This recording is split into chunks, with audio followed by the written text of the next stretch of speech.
என்னடா இவன் திடீர்னு ஒருத்த என்ட்ரி கொடுத்துட்டானே, இதுவரைக்கும் நாம சொன்ன பொய்யெல்லாம் நம்பிக்கிட்டு மக்கள் நமக்கு ஓட்டு போட்டுக்கிட்டு இருந்தாங்களே.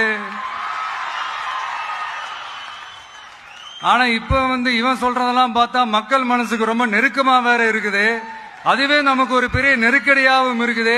இவனை என்ன பண்ணலாம், என்ன செய்யலாம், எப்படி இவனை இது பண்ணலாம், க்ளோஸ் பண்ணலாம், எப்படி இவனை க்ளோஸ் பண்ணலாம், ஒரு கன்ஃபியூஷன் ஒன்று வரும்.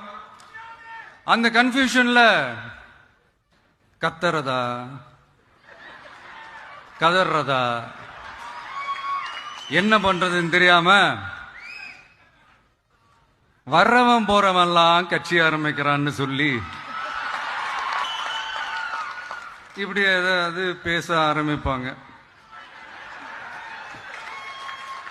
இப்ப நம்ம ஆட்சியில் இருக்கிறவங்க நமக்கு எதிராக பேசுறாங்க இல்லையா, அந்த மாதிரி.